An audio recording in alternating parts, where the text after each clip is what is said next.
the students who are assembled here, and it is wonderful to know that in the next hour or so, you will be going to write an exam.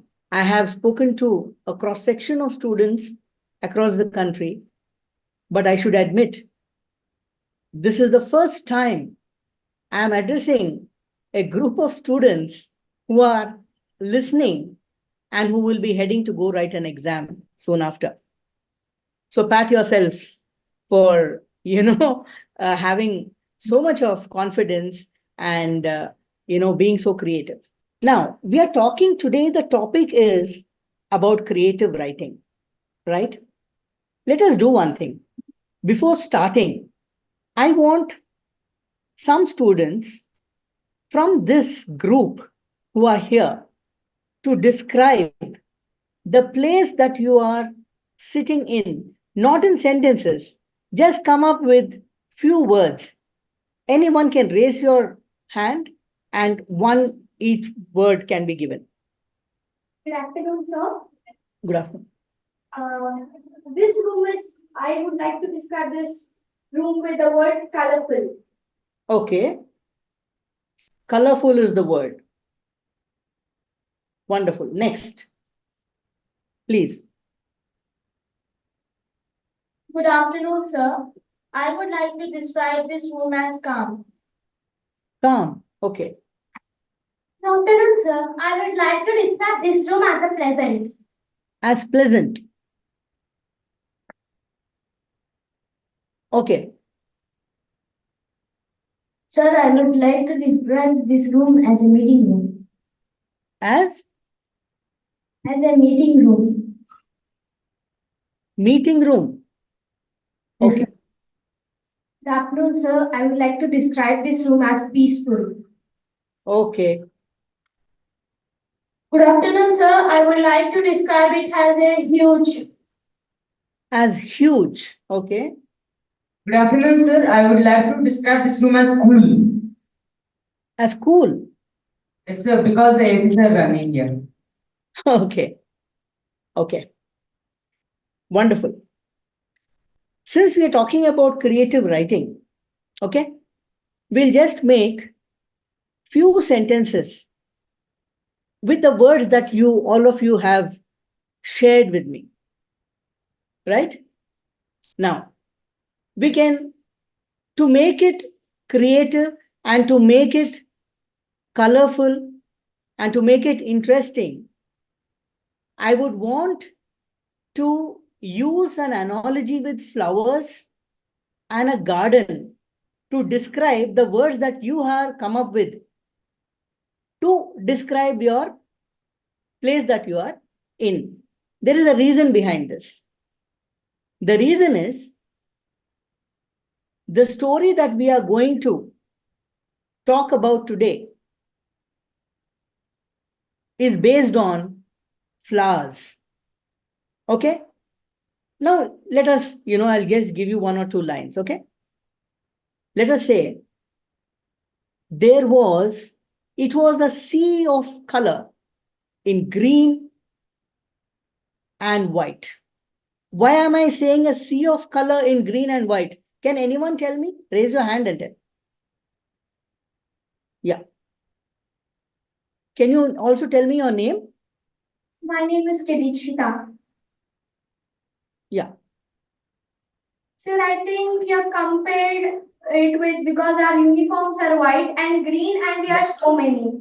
Wonderful, because second point is very interesting. You said so many. That is why we are using the word a sea of green and white. Okay, very good. Sit down. So the first sentence can be, it was a sea of green and white. Full stop. Simple. Right? Next, we are using the word. It was. So when you are writing this, actually we are writing describing this particular occasion. Okay. It was like a Mughal garden with rows of flowers on different beds, flower beds. But only here there is a difference. Here, there were rows of students. And in between, you had a dash of red as if to separate the rows. Right? So what we are doing? We are comparing. What are we comparing? Anyone can raise your hand and tell. Not the same student, anyone else. So you're comparing student with the flowers in a garden. Yeah, we are comparing the students with flowers in a garden. And one more thing I've used a Mughal garden. Why did I use a Mughal garden, you know? Because in a Mughal garden, normally you have flower beds, right? And here what happens? You all are in 3 rows, right? And in between there is a red color. Our icons. I don't know if it's a carpet or if it's a tile, because from here I'm not able to. Is it a? It is a carpet. Flooring, sir. It's a flooring. Okay, wonderful. Sit down. Please sit down. Now, what we have done is basically, instead of directly saying, we have made it a little colorful. And what is this? What that we have brought garden and students, flowers and students? It is an analogy. It is an analogy. Very good.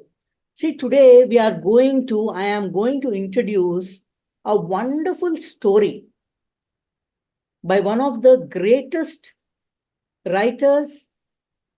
His name is Ruskin Bond.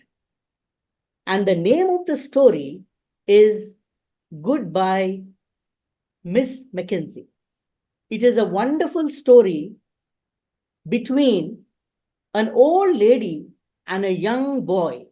There is how their friendship blossoms. Under what circumstances? We will begin.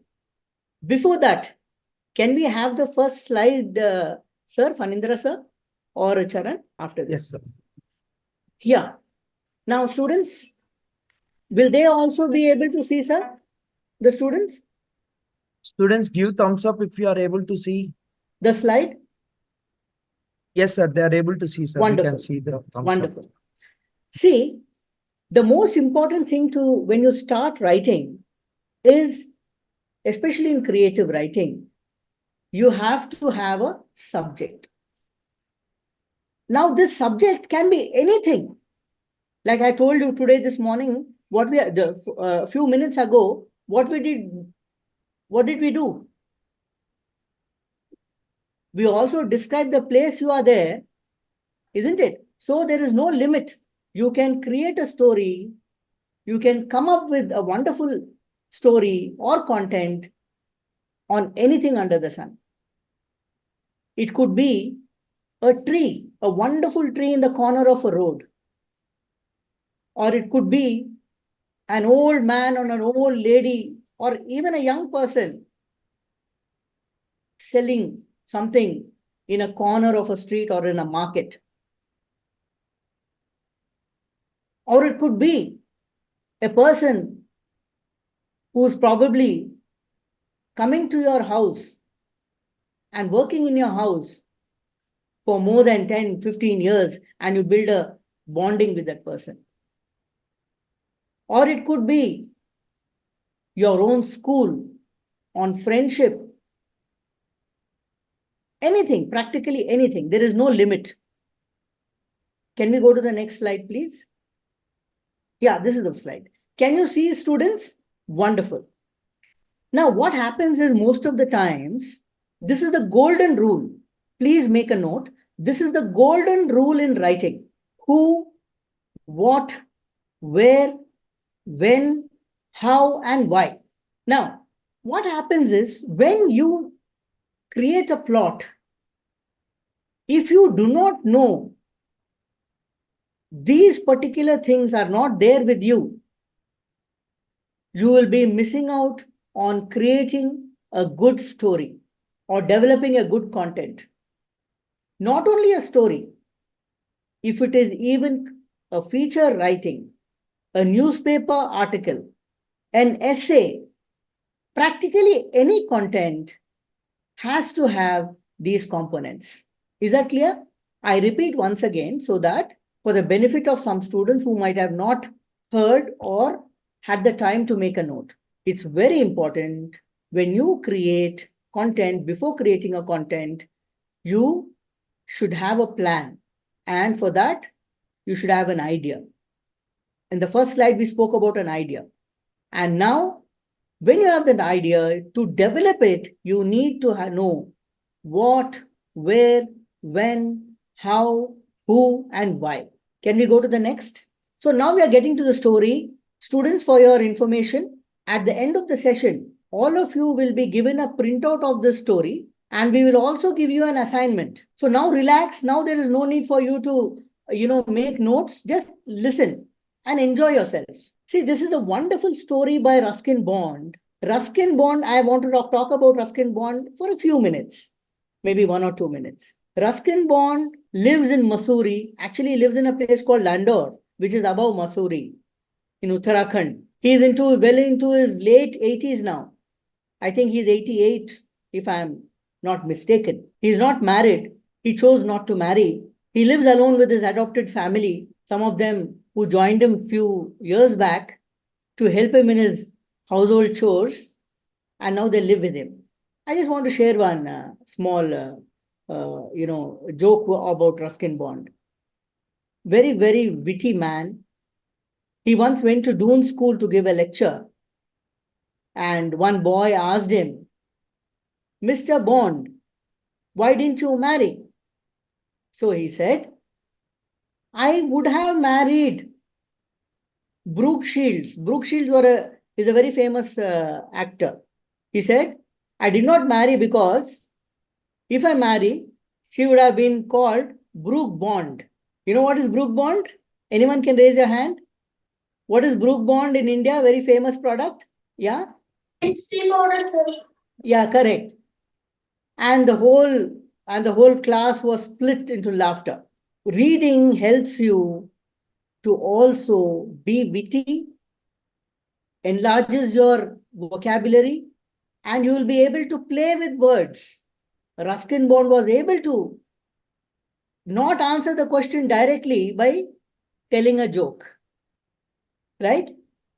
Now I'm just going to take you through some of this particular story in a very summarized manner because of lack of time. See, the story begins with an old lady who lives most probably in Dehradun. Why I'm saying Dehradun is because Ruskin Bond lives close by. It's about an old lady who lives below the hills near the mountains, and you can see the Himalayas from there. She's living all alone. She's a spinster. There are only few people who come and meet her. A milkman comes and meets her. She goes once outside every week to buy some groceries, some jam, and soap, and comes back to her cottage. She wears very old-fashioned frocks and clothes. In olden days when people used to wear, she still wears that, but lives all alone. But she's got one passion, and that passion is she grows flowers and she has a wonderful garden. It so happens that one day, a small boy, he also loves flowers. So he roams around the hills to collect wild flowers. So one day while roaming, he comes near this house and he is picking up some wild flowers. He slips and falls into this garden. So she says, "How come you are traveling like this and moving about in the hills?" So he says, "I collect wildflowers." So there is a common thread. Both of them like flowers. So they become very close to each other. She calls him inside. He gives her that flower and he asks her to identify. And she identifies. She's got wonderful knowledge about various flowers, including wildflowers, which are available in the mountains. So they become very friends, close friends. And he asks her, can I come every week and meet you? She says, yes, but on one condition. And the condition is when you do not have your classes. He agrees and he comes every week. No, she's all alone. And there's one cat in her house which gives her company. So sometimes when the boy is busy and he forgets and he doesn't come, she feels very sad. And life moves on slowly. Then what happens is this boy is actually, his father, the boy's father is in Delhi. He's a businessman. So the boy has to go back for the winter vacation. And the winters in the hilly regions can become very, very difficult. It becomes very cold. And so he comes one day to tell her that, he is going to his hometown for vacation. And she calls him inside and she tells him, okay, I'm going to give you one book. It is probably the only book in the country available, which is about different flowers, names of different flowers with their description. He says, but it is a very valuable book. Why are you giving it to me? Then she says, I am giving it to you because otherwise it may end up with a kabadiwala. Who's a kabadiwala? Can anyone tell me? Yeah? Raise your hand and you can tell. Good afternoon, sir. Kabadiwala means who picks the waste materials. Correct. Very good. So she says it may end up with a kabadiwala. So I don't want that. It's better you have it because you have a great interest on flowers. And one important aspect in this thing is, in this particular story is, she once tells him, see, there are some two beautiful flowers. Can we go to the next slide, sir? Oh, no need. Yeah. She says, there's one very beautiful, there are two beautiful flowers which are very high, 15,000 feet above in the snow peak. But I cannot go there because there's no proper road. And those particular, there are two the names of the flowers she speaks about. They're wonderful flowers, two flowers, right? And then the boy goes away to his hometown. Then the winter sets in, it becomes very cold, it becomes very difficult. And then one day, the windows open up because of the breeze, and then completely, it becomes hail and snow and everything enters. She's too old, she does not have the strength to even get up and go and cover herself with the blanket. Next morning, the milkman comes and knocks. And the story ends by saying that she goes away to see those two flowers. And the meaning over here is the writer has not spoken about death directly, that she has died. Right? He uses the names of two flowers to end the story. Can we go to the next slide, sir? Right? Now, the names of the two flowers are blue gentian and purple columbine. They are blue gentian and purple columbine. And they are found, it should be 15,000 feet. Sorry for the mistake here. It should be 15,000 feet above in the mountain. Okay. Now, can we go to the next slide, sir? Now, most importantly, before giving you this assignment, what I want to tell everyone, each one of you, those who want to make, those who want to write, those who want to become writers, those who want to just love writing, who just want to write, if not becoming a writer, but just to become a good writer, there's a wonderful, wonderful, wonderful saying. George Bernard Shaw once said, if you want to write, read. Many people come and ask me, what should we read? I tell them, one man's food is another man's poison. What I like, you may not like. So the best thing to start is to read anything which you like.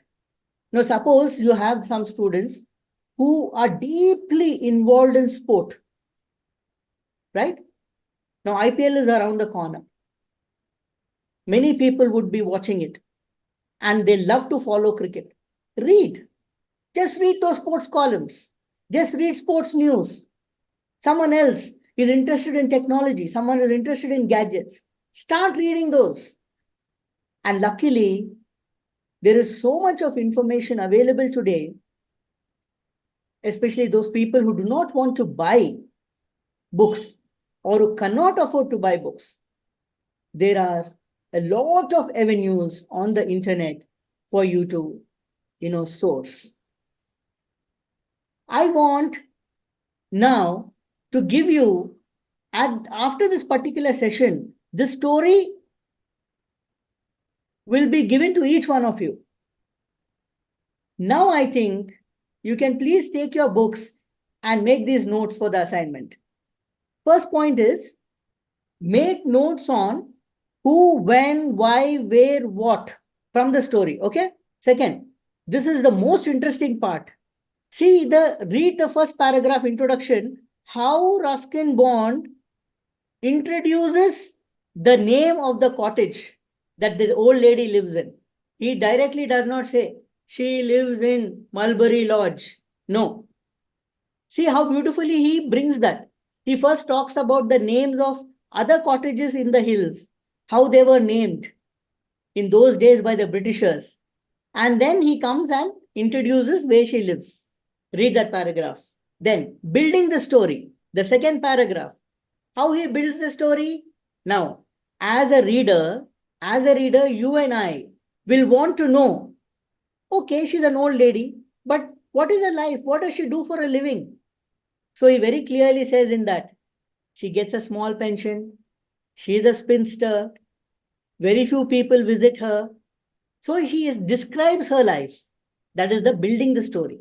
Then you can see how winter, then how the friendship starts. How this boy, he's roaming around the hills and he trips and falls into a garden. And from there they meet. He visits her often. They talk about flowers, which is the common theme. And then they become very close. And then he moves away, he goes away, and then they meet. He goes away and then she passes away. Right? It's a very sad ending. Now, what you can do is, you can deconstruct. First, you do all this thing, you understand? You can deconstruct. You can give it a twist, like how these food chefs do. What they do, they go to a place, they sit down, they understand how a dish is made. They go back to their studio and give a twist to it, adding something new. You can give a twist to the story. Your imagination can go wild. You can give it a happy ending. You can change the whole location. You can, from Himalayas, you can bring it to Kadapa. The whole environment can change. The whole setting, you can change the whole setting of a cottage to another place, right? There's no limit. You can use the basic theme and change. That is your assignment. Now we can have a few questions can be asked. I'm ready to take a few questions. You can raise your hand and you can. Silence is a very dangerous thing. Silence connotes that you know everything and you don't want to ask, or the other end of the spectrum is it was not interesting. So we will not ask anything. So what do I conjure? I can see some hands coming up. Yeah. Good afternoon, sir. My name is Jashna Jain. My question is, you told no, sir, you can deconstruct the sad endings. Sir, can you give a more detailed information about it, sir? You want me to give you ideas to change the plot? Yes, sir. That is where the fun is. When you get the printout, you will read all this, right? So what you can do is, after reading, if I tell you, everyone will write the same thing. That is why I don't want to say. I want you to imagine. See, it could be now. Here, what happens? The old lady, she passes away, right? She dies, and there is no. The author does not talk about the boy coming back from Delhi. We don't know whether he. We can only imagine that he must have come and seen that she is no more, right? So you can use an happy ending by maybe thinking, maybe trying to come up with a story that he comes back, she's still alive, and maybe they patch up. He goes more often to a place and maybe ends up staying there because he's not from the same place. So maybe he tells his father that if he could stay with this old lady. There are many possibilities. I'm just giving you one possibility. Okay. Any more questions? Thank you, sir. Yeah, please. Sir, while reconstructing, can we change the genders? You can practically do anything and whatever you want.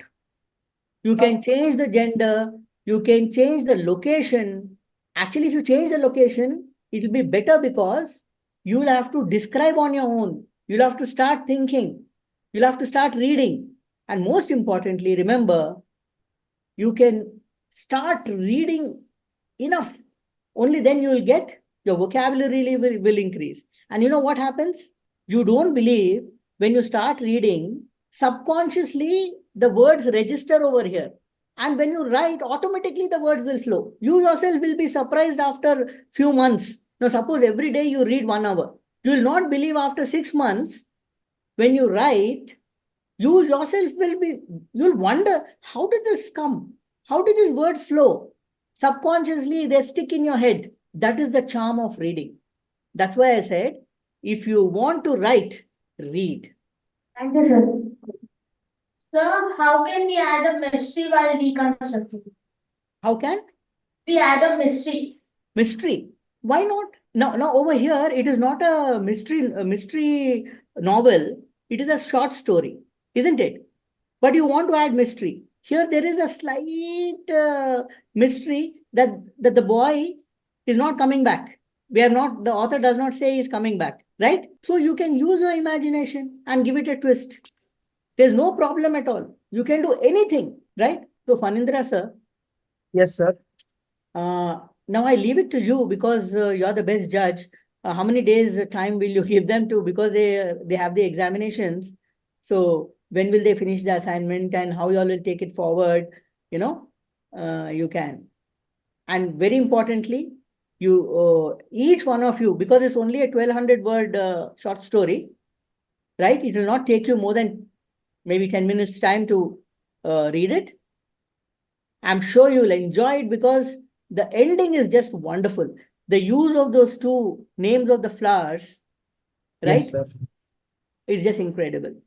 Sir, right now we have the sheets. We have 20 minutes of time, still 22 minutes. You can give it to them. Yeah. Yeah. Krishna sir and Pranay sir, I request you to give the sheets. Pass it fast.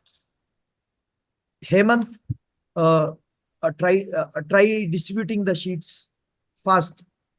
You can take 5 and pass it front. Then goes 5, then front. So students who receive the sheet, try reading it. If you have any doubts, then and there you can ask. We can do one thing. We can tell them to read the first paragraph. Yes, sir. That will be good. Panindra, sir. Yes, sir. No, I have sent you the first paragraph. You want me to share a screen, sir? On screen, yeah. Students, can you see this? Right. So normally what people do, suppose they want to explain that an old lady is living in one place, what do? Directly they write, isn't it? Yeah. Is Chandana there? Is Chandana there? Who's Chandana? Yeah. Yes, sir, I'm here. Yeah. Chandana, now see, don't you agree that most of them, 99% of them would have written directly where she stays and her name? Yes, sir. Yeah. Now see over here how interestingly he has, built this. I'm just reading out for you, okay? Okay, sir. Yeah. All of you all can just listen. How do I minimize this now? Okay. The oaks, Holy Mount, the parsonage, the pines, Dumbarine, McKinnon's Hall, and Winmarie. These are names of some of the old houses that still stand on the outskirts of one of the larger Indian hill stations. They were built over 100 years ago by British settlers who sought relief from the searing heat of the plains. A few fell into decay and are now inhabited by wild cats, owls, goats, and the occasional mule driver. Others survive, right? And go to the next para, please. Among these old mansions stands a neat whitewashed cottage, Mulberry Lodge, and in it lived an elderly British spinster named Miss Mackenzie. Now, I think I would like to come back on screen. Sir, if you can just. So, see how wonderfully he has he has built up. See, we called it how you're creating an environment and building it. What does he do? He first speaks about the other cottages of English names and then slowly says that they were built during the British time. Many have been abandoned, nobody lives there. But there is one cottage which is beautifully whitewashed and it is called, what is it called? What is it called? Mulberry Lodge. Mulberry Lodge. Who lives in Mulberry Lodge? Yeah? Miss Mackenzie. Miss Mackenzie. What is the title of the story? Goodbye, Miss Mackenzie. Goodbye, Miss Mackenzie. Right? And why is the title Goodbye, Miss Mackenzie? Because in the last, the boy goes away by saying the word goodbye. Wonderful, because she passes away. Because she passes away. She dies. That is the reason why. So when you deconstruct and give it a twist, you'll have to come up with a different title or headline, right? So see how he uses these words. Among these old mansions stands a neat whitewashed cottage, Mulberry Lodge, right? Like this, if you see every paragraph, you will learn how they build, how they connect words, and how they, engage the reader. Now, how does this come, students? Can anyone tell me? These words, this building, writing what's in your mind, putting head. By Yeah. reading different books. Who said that? Chandana sir. Chandana again. Very good, Chandana. So, unless and until you don't keep reading, this flow will not happen. You may listen to 1,000 lectures, but unless and until you don't start practicing reading, you will not be able to develop, right? Yes, sir. Yeah. Faninder sir, how much more time we have? So we have 13 more minutes. You have 13 more minutes. Then we can go to the next paragraph, please. Yes, sir. Are you able to see my screen, Yeah, sir? I can see, sir. Now see, what are these two paragraphs? They can listen to me, right, sir? Yes, sir. Yes, sir. Students, now see, I'm just reading out the second and otherwise, let one of the students read. Starting with Miss Mackenzie had lived there. Yeah, Can anyone Dikshita. read? Dikshita, come on, read. Miss Mackenzie had lived there since her teens, before World War One. Her parents, brother, and sister were all died. All dead. No, she had no relatives in India, and all lived on a small pension and gift parcel sent by a childhood friend. She had few visitors, the local paddy, the postman, the milkman. Like other lonely old people, she kept a pet, a large black cat with bright yellow eyes. Next para. Someone else can read now, the next para. In Do a we have small Khushbu Jain or Meenakshi? Sir, Yeah. in a small garden, she grew dahlias, chrysanthemums, gladioli, and a few rare orchids. Orchids. She knew a great deal about wildflowers, trees, birds, and insects. She never seriously studied them, but had an intimacy with all that grew and flourished around her. Okay, now can we get back to screen, sir? If you can bring me back. Now, can anyone tell me what these two paragraphs are about in the building the story? So I think these two paragraphs are about how the woman lived, who she had, and all her past. To put it very simply in one line, these two paragraphs tell the reader who she is and what she does. Yeah, this is how you build a story, right? Then, is there any boy who can read now? Yeah, next paragraph. Yeah, any one of you. It was September and rains were nearly over. Miss Mackenzie's African marigolds were blooming. She hoped the coming winter wouldn't be too severe because she found it increasingly difficult to bear the cold. One day, as she was puttering her about in her garden, she saw a schoolboy plucking wildflowers on the slope above the cottage. What are you up to, young? What are you up to, young man? What are you up to, young man? She called. Alarmed, What are you up to, young man? She called. the boy tried to dash up the hillside, but slipped on pine needles and slid down into a slope into Miss Mackenzie's naturalizing bed. Finding no escape, he gave a bright smile and said, "Good morning, miss." Yeah. See, now this is how they come to meet for the first time. Hello? Now someone else can read the next paragraph. Good morning, said Miss Mackenzie severely. Severely. That means very angrily. Would you mind moving out of my flower bed? The boy stepped gingerly over the nasturtiums and looked at Miss Mackenzie with appealing eyes. Okay. Next. Not to be in school, she said. What are you doing here? Picking flowers, miss. He held up a bunch of ferns and wildflowers. Oh, Miss Mackenzie was disarmed. It had been a long time since she had seen a boy taking an interest in flowers. Do you like flowers? She asked. Yes, miss. I'm going to be a botanist. You mean a botanist? Yes, miss. See here how beautifully. Can you bring me back, sir? See how beautifully here. There is a small boy. He cannot say botanist, right? Botanist. So what did he say? Botanist, right? And she says, "Oh, you want to become a botanist?" And she says, "I'm very surprised that a young boy has so much of interest on this subject." So because both of them like it, they have become friends. There's a saying, birds of the same feather. Can you complete anyone? Yeah. Tell me. You can sit down and tell, no problem. That's unusual.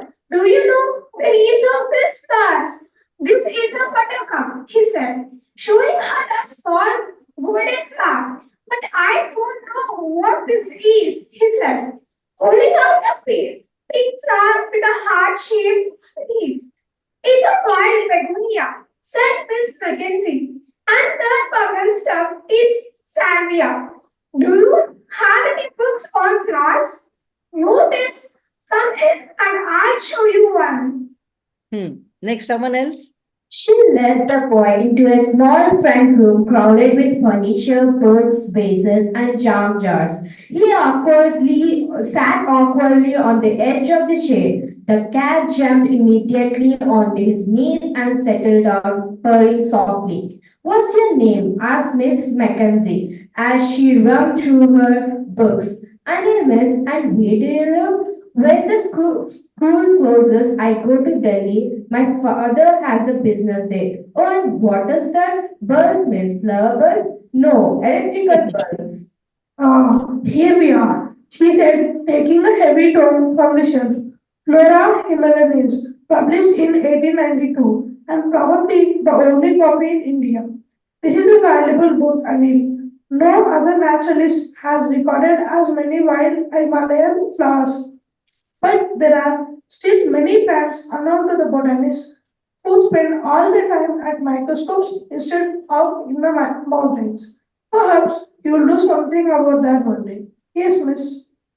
She lit the stove and put the kettle on for tea. And then the old English lady and a small Indian boy sat side by side. Observed in the brook, Miss Mackenzie pointed out many flowers that grew around the hill station. When the boy made notes of the names and seasons. May I come again? Asked Anil, when finally he rose to go. If you like, said Miss Mackenzie, but not during school hours. You must not miss your classes. After that, Anil visited Miss Mackenzie about once a week. Nearly always brought a wild flower for her to identify. She looked forward to the boy's visits. Sometimes, when more than a week passed and she did not come, she would grumble at the cat. By the middle of October, with only a fun night left before school closed, snow fell on the distant mountains. One peak stood high above the others, a white pinnacle against a azure sky. When the sun set, the peak turned from orange to pink to red. How high is that mountain? Anil asked. It must over 15,000 feet, said Miss Mackenzie. I always wanted to go there, but there is no proper road. On low slopes, there will be flowers that you do not get here. Blue gentian, purple columbine. This is a very important part of the story. This is a very important part of the story. Because how the ending is, you see how beautifully the ending is. When you read this, you will know how beautifully he has ended. Yeah, you can continue reading. The day before school closed, Anil came to say goodbye. As he was about to leave, Miss Mackenzie thrust the Flora Himalayensis into his hands. It's a gift, she said. But I'll be next year and I'll be able to look at it then. He protested. Besides, it's so valuable. That's why I'm giving it to you. Otherwise, it will fall into the hands of junk dealers. But miss, don't argue. The boy tucked the book under his arm, stood at attention, and said, "Goodbye, Miss Mackenzie." It was the first time he had spoken her name. Strong winds soon brought rain and sleet, killing the flowers in the garden. The cat stayed indoors, curled up at the front of the bed. Miss Mackenzie rocked herself into old shawls and mufflers, but still felt colder. Her fingers grew so stiff that it took almost an hour to open a can of baked beans. Then it snowed, and for several days the milkman did not come. Tired, she spent most of her time in bed. It was the warmest place. She kept a hot water bottle against her back, and the cat kept her feet warm. She dreamed of spring and summer. In 3 months, the primroses would be out and Anil would return. One night, the hot water bottle burst, soaking the bed. The sun didn't shine for several days, and the blankets remained damp. Miss Mackenzie caught a chill and had to keep her cold, uncomfortable bed. A strong wind sprang up one night and left the bedroom window open.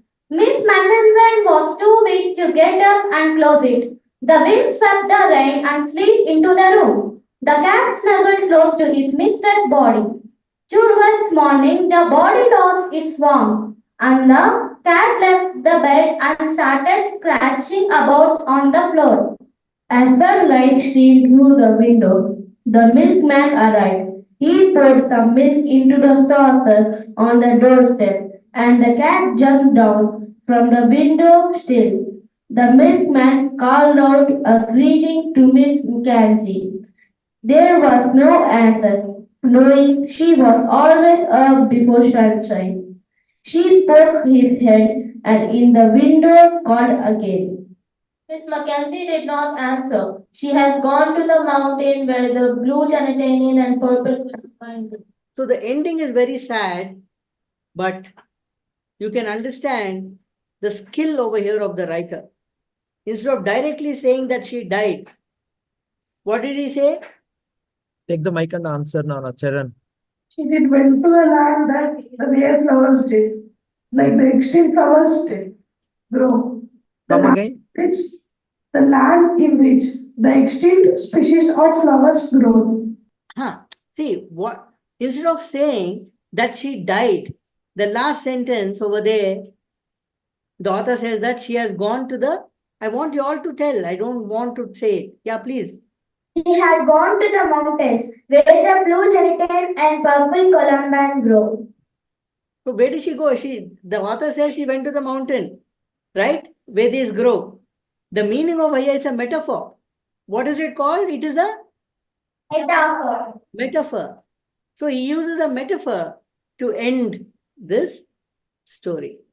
So when you read it again, maybe one or two times, you'll get a better understanding, and most importantly, read how each paragraph, how he has built the story one by one, one by one, one by one. Yeah, Fanindra, sir? Yes, sir. So I think that's it from my end. If there are still any more questions, I'm ready to take them. Yes, students. When do they finish the exam, sir? Sir, the date, sir. When do they finish the exams? They should say, I'm not sure of. Yeah, when will it complete, Nana? Which day? 525, sir. No, not today. I mean the last exam. Today, sir. Today is your last exam. Yes, sir.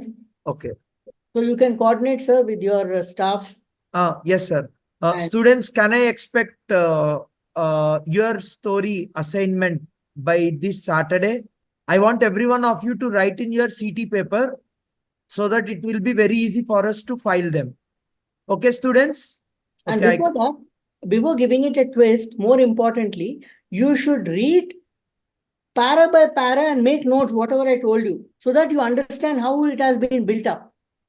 Right? So, students, just to summarize, like first, what did sir say? Sir spoke about choose a subject. Yes, choose a subject and then give the introduction. And then next what? Describe the characters. Like how you can describe with 5 W's and 1 H. What are those 5 W's? Yeah, take the mic and speak. When, where, what, how. Okay, why is also one more. Okay. Okay. So who, what, where, when, why are 5 W's and 1 H. How? So you can put a questionnaire and then you can start describing about the characters. After that, what you will be doing, you will be building the story. So just as you read, the story is built and present tense, like what you can do is like direct speech. You can have conversation between the characters can be built and then you can beautifully narrate the things. And finally, while concluding, what is the technique the author used here? Metaphor. Means? Sometimes indirectly. What happens is there is no hard and fast rule that every story should end with a metaphor. Right? Here the author has used it. There is no hard and fast rule. You can completely be very creative and you can, write using different endings, analogies. Now, sir, you was speaking about how, there's a conversation between the old lady and the young child, right?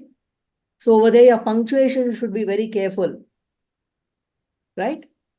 So when you read this story, luckily in this story, you have so many components when you read it a couple of times and when you do your assignment, I am sure, it'll really help you a great deal. So that's it, I think, from my side, Mr. Fanindra. Yes, sir.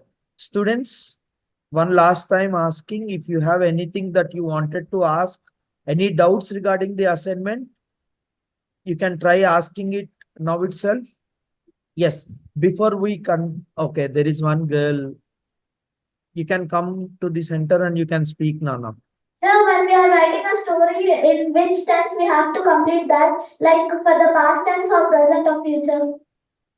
It's a very, very, very wonderful question. It all depends on what the writer chooses to. It depends on the period. Now, suppose you're writing about, let us say, the 1970s. You yourself have chosen a plot based on 70s. So it should be in the past. But in between, suppose you're talking about, now in this story itself, you see, he's talking about a period which is over. But the conversation is in present tense in certain places. So it all depends on how and what conversation is happening, whether there's a dialogue happening. In every story, there's no need to have a dialogue. It all depends on the plot, depends on the story. Right? Thank you, sir. So students, before we conclude the session, let us all remember, if you want to write, read. Yes. Yes. Okay. That is Thank the thank you, Venu sir. That was like eye-opening session for all of us. Hopefully. Thanks. Thanks a lot. Yeah. Thank you, sir. With this, we'll conclude the session. Yeah. Thank you. Thank you. Thank you.